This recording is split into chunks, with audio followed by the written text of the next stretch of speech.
ഈ വർഷത്തെ IFFKയിൽ Malayalam cinema today വിഭാഗത്തിൽ തെരഞ്ഞെടുക്കപ്പെട്ട ചിത്രമാണ് മായുന്നു മാറി വരയുന്നു നിശ്വാസങ്ങളിൽ.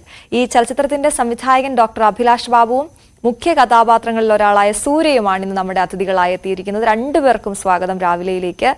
ഒപ്പം അഭിനന്ദനങ്ങളും. ഞാൻ ആദ്യം ഡോക്ടർ അഭിലാഷിലേക്ക് പോവുകയാണ്. ഡോക്ടർ അഭിലാഷ്, ഒരുപാട് പ്രത്യേകതകളുള്ള ചിത്രമാണ്. ക്രൗഡ് ഫണ്ടിങ്ങിലൂടെയാണ് സമാഹരിച്ചത്. 2 ലക്ഷം രൂപയ്ക്ക് ഒരു സിനിമ പിടിക്കാൻ പറ്റുമോ എന്നുള്ളൊരു അതിശയം ഞങ്ങൾക്ക് എല്ലാവർക്കും ഉണ്ട്. ഒപ്പം 13 മണിക്കൂർ നേരം മാത്രമാണ് ഷൂട്ട് ചെയ്തതെന്നൊക്കെ അറിയുന്നു. എല്ലാത്തിനെ കുറിച്ചും ഒന്ന് പറയാം, ഒരു ഇൻട്രഡക്ഷൻ എന്ന രീതിയിൽ. അതായത് മായുന്നു മാറി വരയുന്നു നിശ്വാസങ്ങളിൽ, ഡസ്റ്റ് ആർട്ട് റീഡ്രോൺ ഇൻ റെസ്പിറേഷൻ, അതാണ് സിനിമയുടെ ടൈറ്റിൽ.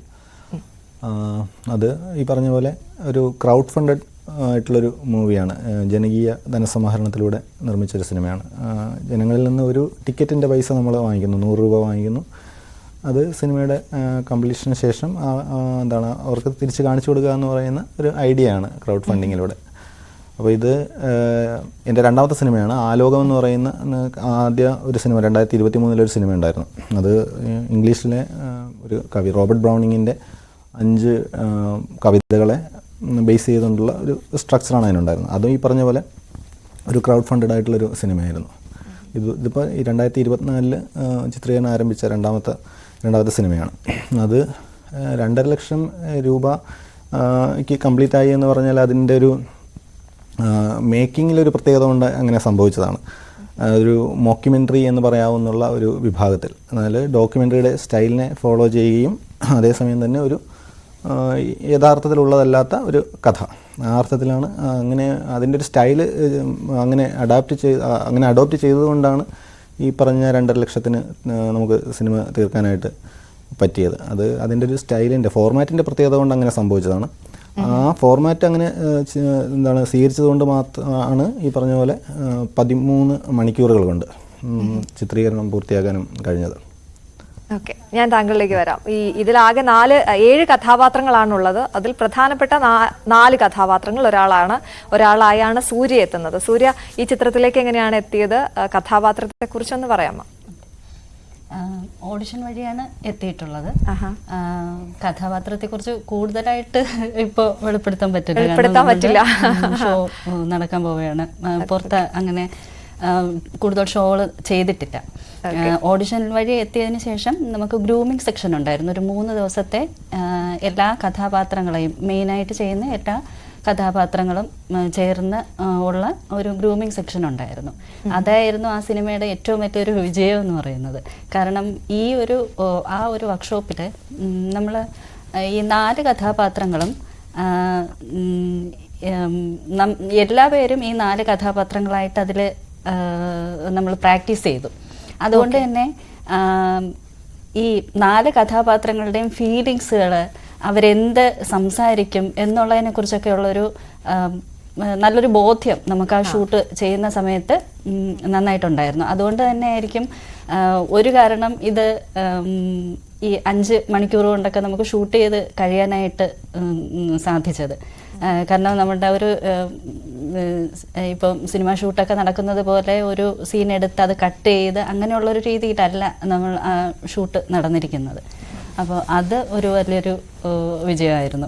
ഡോക്ടർ അഭിലാഷ്, അത് എന്തുകൊണ്ടാണ് അങ്ങനെ ഒരു, അതായത് നമ്മളിപ്പോൾ ഒരു കഥാപാത്രത്തെ കൊടുത്താൽ ആ കഥാപാത്രമായി മാറുന്ന, അങ്ങനെയാണല്ലോ സാധാരണ നമ്മൾ സമയം കൊടുക്കുക അവർക്ക്. ഇപ്പൊ 4 കഥാപാത്രങ്ങളാവുക, അല്ലെങ്കിൽ ഒരാൾ തന്നെ 4 പേരായിട്ടും ചെയ്യുന്നു എന്ന് പറയുമ്പോൾ എന്തുകൊണ്ടാണ് അങ്ങനെ ഒരു അവർക്കൊരു അവസരം കൊടുത്തത്? അങ്ങനെ അത് സിനിമയിൽ സംഭവിച്ചതല്ല, മനസ്സിലായി എനിക്ക്. അതെ, വർക്ക്ഷോപ്പിൽ അങ്ങനെ കൊടുക്കാനുള്ള കാരണത്തെ കുറിച്ച് ഞാൻ ചോദിച്ചു. ഇത് തന്നെയാണോ? ഇത് ഒരു ആഡ് ലിബ് എന്ന് പറയുന്ന ഒരു സങ്കേതമാണ്. കാര്യം എന്ന് വെച്ചാൽ നമ്മൾ നേരത്തെ കൂട്ടി ഡയലോഗുകളൊന്നും കൊടുക്കാതെ ആ സമയത്ത് അവർ ഇംപ്രവൈസ് ചെയ്ത് അല്ലെങ്കിൽ അവർ സ്വയം പറയുക എന്നുള്ള രീതിയാണ്. അപ്പോൾ പരസ്പരം എന്താണ് സംസാരിക്കേണ്ടത് എന്നതിനെ പറ്റി എല്ലാവർക്കും ഒരു ധാരണ ഉണ്ടാവണം. അതിനു വേണ്ടിയിട്ട് പരസ്പരം മനസ്സിലാക്കാൻ വേണ്ടിയിട്ട് ഇപ്പം സൂര്യചേച്ചി പറഞ്ഞതുപോലെ പരസ്പരം എന്താണ് പറയുന്നത്, അവരുടെ ഫീലിങ്സ് എന്താണ് എന്ന് പരസ്പരം അറിയുക എന്നുള്ളത്, പരസ്പരം മനസ്സിലാക്കുക എന്ന് പറയുന്ന ഇത് പല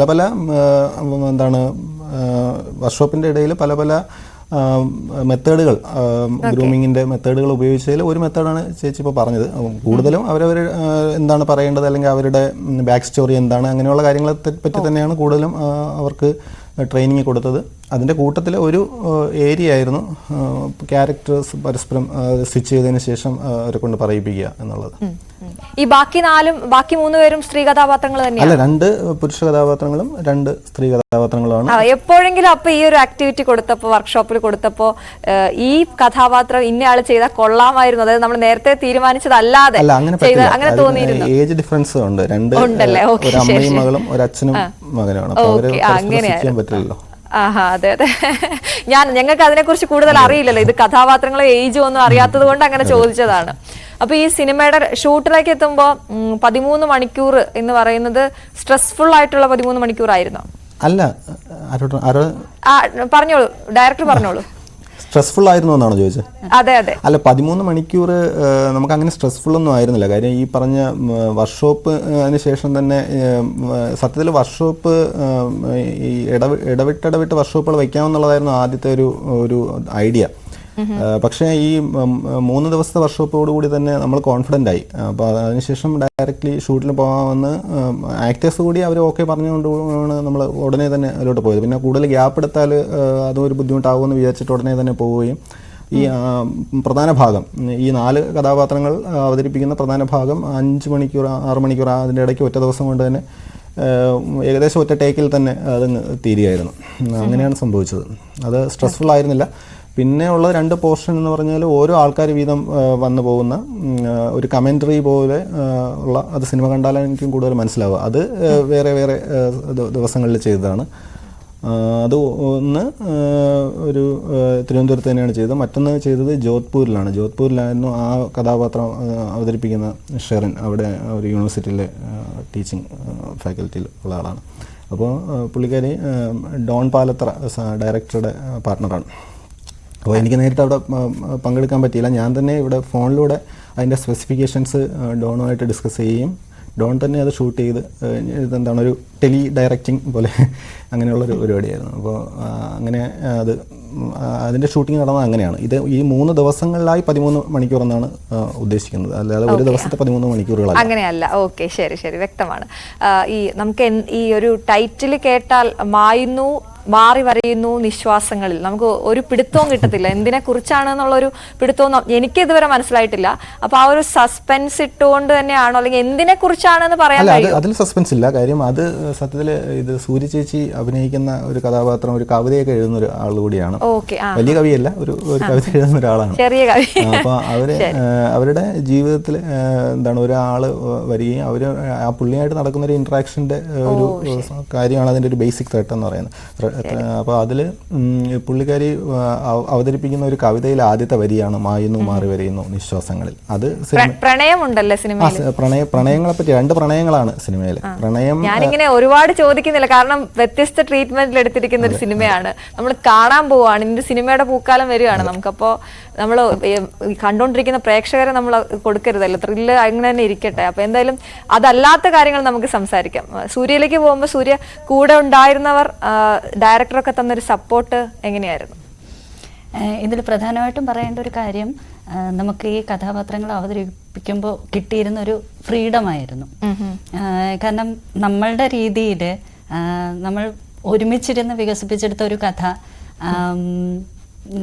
അതിൻ്റെ പ്രധാന ആശയം അഭിലാഷ് തന്നെയാണ് തന്നത്. എന്നിട്ട് അത് ഒരുമിച്ചിരുന്ന് വികസിപ്പിച്ചെടുക്കുകയാണ് ചെയ്തിരുന്നത്.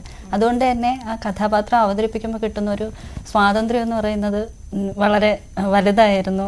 അത് നന്നായിട്ട് ആസ്വദിക്കാനും കഴിഞ്ഞായിരുന്നു. അതുപോലെ ആ ഒരു വർക്ക്ഷോപ്പിനിടയിൽ നമുക്ക് മറ്റ് കഥാപാത്രങ്ങൾ അവതരിപ്പിക്കുന്ന ആൾക്കാരുമായിട്ട് കിട്ടിയിട്ടുള്ള ആ ഒരു ചേർന്ന് പോകേണ്ട ഒരു ഇത്, അതെല്ലാം നമ്മുടെ ഈ ഷൂട്ടിൽ വളരെയേറെ സഹായിച്ചിട്ടുണ്ട്. കാരണം ഒരു വർക്ക്ഷോപ്പ് കഴിഞ്ഞപ്പോൾ നിങ്ങളെല്ലാം ഭയങ്കര കൂട്ടായി അല്ലേ? കൂട്ടുമായി നമ്മളുടെ ആ ഒരു കഥാപാത്രങ്ങളെ വളരെ നല്ല രീതിയിൽ അവതരിപ്പിക്കാൻ നമുക്ക് നന്നായിട്ട് സാധിക്കുകയും ചെയ്തു. ആ ഒരു ഗ്രൂമിംഗ് സെക്ഷന്റെ ഒരു ഇതില് അത് നല്ലൊരു എക്സ്പീരിയൻസ് ആയിരുന്നു. ഡോക്ടർ അഭിലാഷ്, ഈ സെലക്ഷൻ എന്ന് പറയുന്ന പ്രോസസ്സ്, അതിന് ഒരുപാട് മാനദണ്ഡങ്ങളൊക്കെ ഉണ്ട്. IFFK തെരഞ്ഞെടുക്കപ്പെടും എന്ന് നേരത്തെ കരുതിയിരുന്നോ, അല്ലെങ്കിൽ അതിന്റെ ഒരു എക്സൈറ്റ്മെന്റ് എത്രത്തോളമായിരുന്നു? അതെ, IFFKയിൽ സെലക്ട് ചെയ്യുമെന്ന് അങ്ങനെ പ്രതീക്ഷിക്കാനൊന്നും പറ്റില്ല. കാര്യം എന്ന് വെച്ചാൽ ഓരോ കാലത്തെയും ഓരോ സമയത്തെയും ജൂറിയുടെ ഒരു ടേസ്റ്റും ഒക്കെ അനുസരിച്ചാണ് സിനിമകൾ. ഇത് അൾട്ടിമേറ്റ് ഒന്നും അല്ല. IFFKയിൽ സെലക്ട് ചെയ്തു എന്ന് പറഞ്ഞതിൻ്റെ അർത്ഥം ഈ 14 സിനിമകൾ കഴിഞ്ഞ വർഷം ഇറങ്ങിയ 14 മികച്ച സിനിമകളാണെന്ന് ഒരു നിർബന്ധമില്ല. കാര്യം ആ ജൂറിയുടെ താല്പര്യങ്ങളും അല്ലെങ്കിൽ താല്പര്യമൊന്നുമില്ല, ജൂറിയുടെ എന്താണ് ടേസ്റ്റും ഒക്കെ ആയിരിക്കും ഒരുപക്ഷെ ബാധിക്കുന്നത്. കഴിഞ്ഞ വർഷത്തെ എൻ്റെ സിനിമ IFFKയിൽ സെലക്ട് ചെയ്യപ്പെട്ടിട്ടില്ല. അപ്പോൾ അതൊരു പക്ഷേ വേറൊരു ജൂറി ആയതുകൊണ്ടായിരിക്കാം എന്നുള്ളതാണ്. അപ്പോൾ അതുകൊണ്ട് IFFK ഇതിൻ്റെ ഒരു അൾട്ടിമേറ്റ് സംഗതി അല്ല. സിനിമയുടെ മികവിനെയൊക്കെ തീരുമാനിക്കുന്ന ഒരു വേദികളും ഇപ്പോൾ നാഷണൽ അവാർഡ് കിട്ടിയാൽ പോലും, ഇപ്പോഴത്തെ നാഷണൽ അവാർഡിൻ്റെ കാര്യങ്ങളൊക്കെ നമുക്കറിയാം, എന്നാൽ പോലും ഞാൻ പറയുന്നതാണ് ഒരു ജൂറിയുടെയൊക്കെ ഒരു അവസ്ഥയാണ്. അപ്പോൾ അതുകൊണ്ട് ഒരു ഫെസ്റ്റിവലും അല്ലെങ്കിൽ ഒരു വേദിയിൽ സിനിമ കാണിച്ചു എന്നതുകൊണ്ട് അത് മികവിൻ്റെ ഒരു മാനദണ്ഡമല്ല. മികവിൻ്റെ മാനദണ്ഡം എന്ന് പറഞ്ഞാൽ ഇത് എന്താണ്, എങ്ങനെ കാലഘട്ടത്തിനോട് പ്രതികരിക്കുന്നു, അതെങ്ങനെ പൊളിറ്റിക്കലി എൻഗേജ് ചെയ്യുന്നു, അത് നാളെ എങ്ങനെ അത് നിലനിൽക്കുന്നു, നാളെ എങ്ങനെ അത് ചരിത്രത്തിൽ സിനിമ അടയാളപ്പെടുത്തുന്നു എന്നുള്ള മറ്റു പല മാനദണ്ഡങ്ങളുമാണ്. അല്ലാതെ ഇത് അൾട്ടിമേറ്റ് അല്ല. പക്ഷേ അതേസമയം തന്നെ IFFKയുടെ ലോട്ട് പോകുന്ന അതൊരു കേരളത്തിലെ ഏറ്റവും ജനകീയമായ ഒരു ഫെസ്റ്റിവലാണ്. വിദ്യാർത്ഥികൾ പങ്കെടുക്കുന്ന, യുവജനങ്ങൾ പങ്കെടുക്കുന്ന, കേരളത്തിൻ്റെ ഒരു പൾസ് നമുക്ക് അറിയാൻ പറ്റുന്ന, മികച്ച ഒരു പ്രതികരണം കിട്ടാം എന്ന് പ്രതീക്ഷിക്കുന്ന ഒരു ഫെസ്റ്റിവലാണ്. ആ അർത്ഥത്തിൽ IFFKയിൽ കിട്ടിയതിൽ സന്തോഷവും ഈ പറഞ്ഞ പോലെ എക്സൈറ്റ്മെൻറ്റ് ഉൾപ്പെടെ ഉള്ള ഒരു കാര്യമാണ്. ഓക്കെ, അപ്പോൾ എന്തായാലും രണ്ടുപേർക്കും ആശംസകൾ. രണ്ടുപേർക്കും അല്ല, ടീം മുഴുവൻ ക്രൂവിനും, നിങ്ങളുടെ മുഴുവൻ ക്രൂവിനും ആരോടെങ്കിലുമൊക്കെ നന്ദി പറയാനുണ്ടെങ്കിൽ നമുക്ക് പറയാം. കാരണം ഈ സമയത്ത് അവർ കണ്ടുകൊണ്ടിരിക്കുന്നുണ്ടാവും. ഡോക്ടർ അഭിലാഷിന് ഈ ഒരു സിനിമ പൂർത്തിയാക്കാൻ ഏറ്റവും സഹായവും പിന്തുണയൊക്കെ നൽകിയത് ആരൊക്കെയാണ്? ഞാൻ പറഞ്ഞു തുടങ്ങിയതുപോലെ ഇതൊരു ജനകീയ ധനസമാഹരണത്തിൽ നിർമ്മിച്ച ഒരു സിനിമയാണ്. അപ്പോൾ അൾട്ടിമേറ്റ്ലി നമ്മളെപ്പോഴും കടപ്പെട്ടിരിക്കുന്നത് ജനങ്ങളോടാണ്.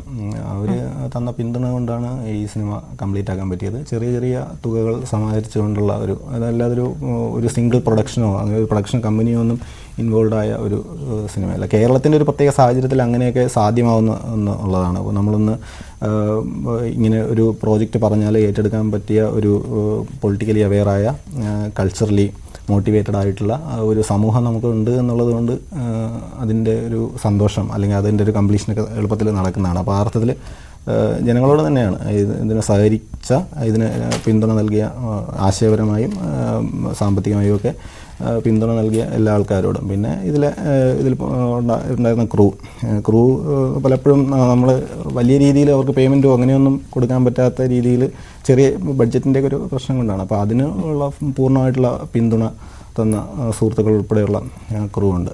അപ്പോൾ അവരോടാണ് ഈ സിനിമയ്ക്ക് മൊത്തത്തിലുള്ള ഒരു കടപ്പാടുള്ളത്. ശരി, താങ്ക് യു സോ മച്ച്. ഞങ്ങൾക്ക് അതിഥിയായി എത്തിയത് എല്ലാവിധ ആശംസകളും നേരുകയാണ് മായുന്നു മാറി വരയുന്നു നിശ്വാസങ്ങൾ എന്ന സിനിമയുടെ മുഴുവൻ ക്രൂവിനും.